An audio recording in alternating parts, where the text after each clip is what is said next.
Resistencias en paralelo.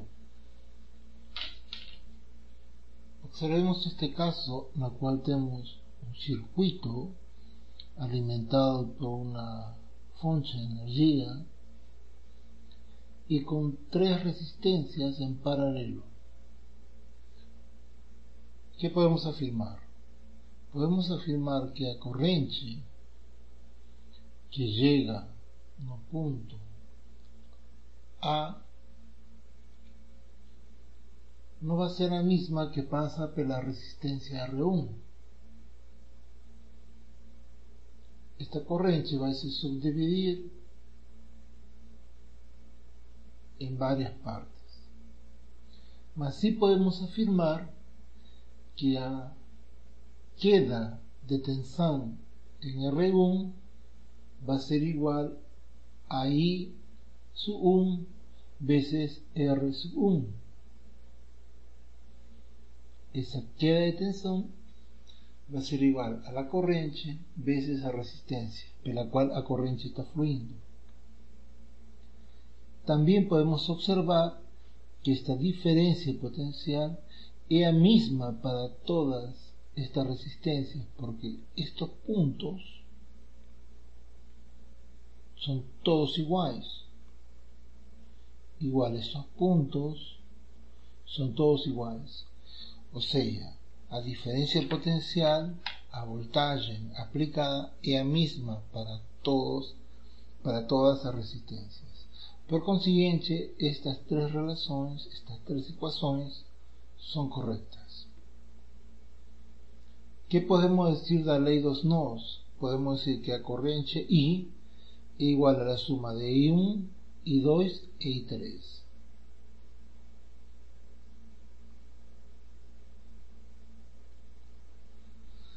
Por consiguiente, esa corriente I va a ser igual a la corriente que pasaría en un circuito reducido a esta forma. Es decir, esa corriente sería igual a la diferencia potencial dividido entre una resistencia equivalente. Estos dos circuitos son equivalentes. Por consiguiente, esta corriente I puedo escribirla de esta forma y las otras corrientes en su respectiva forma. Eliminando B, tenemos que esta ecuación va a representar a la resistencia equivalente cuando las resistencias están en paralelo. El inverso de la resistencia equivalente va a ser igual a la suma aritmética de los inversos de las resistencias individuales. Esto es conocido, es una relación bien conocida por ustedes, y vamos en un vídeo próximo a hacer una aplicación.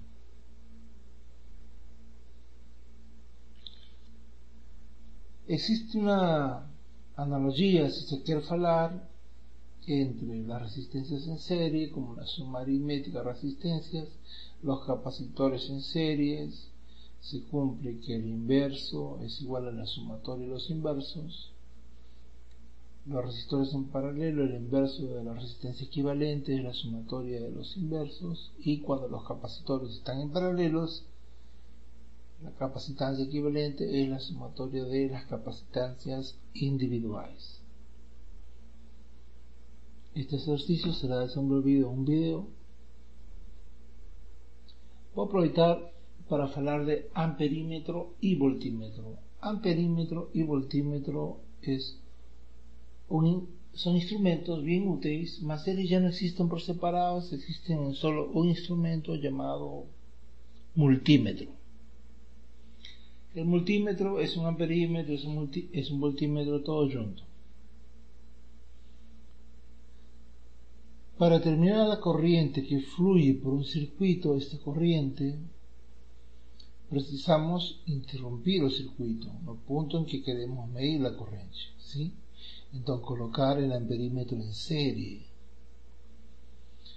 Inserir el amperímetro en serie como circuito, como he mostrado en la figura. Claro, si queremos medir I debe fluir a través del amperímetro. Para determinar la diferencia potencial, es decir, la queda, la tensión o atención de un punto a otro de un circuito, por ejemplo, quiero medir la diferencia potencial entre los puntos C y D, es decir, la queda de tensión debido a esta resistencia, coloco el voltímetro en paralelo. Un voltímetro ideal es aquel que presenta una resistencia interna infinita. ¿Qué significa? Si a corriente ven por aquí, él va a tener dos caminos, es decir, esa corriente se va a dividir en dos, mas va a depender de qué. Si a resistencia interna del voltímetro es muy grande, la corriente no va a ir por aquí, él va a ir directo por la resistencia R1, ¿correcto? Porque no va a poder pasar por el voltímetro que tiene una resistencia infinita, muy grande. Entonces, debido a que a corriente va a pasar toda ella por R1, você vai conseguir medir a queda de tensión en R1 como menos I veces R1. ¿Ok? Mas cuando yo quiero que la corriente pase a través del amperímetro, yo quiero medir el valor de esa corriente, ahí es interesante que ese amperímetro tenga una resistencia muy baja, prácticamente nula. ¿Por qué? Porque ahí no habría una pérdida de tensión, entonces conseguiríamos medir la corriente tal como es. ¿Ok? Si for una resistencia normal, por así decir, un K ohmios, 1000 ohmios, entonces ahí ya tendríamos una queda en la tensión y no estaríamos midiendo todo. ¿Okay? Entonces aquí la idea es de que la corriente circule por el amperímetro y no se vaya por otro camino. Entonces la resistencia debe ser nula del amperímetro. ¿Okay?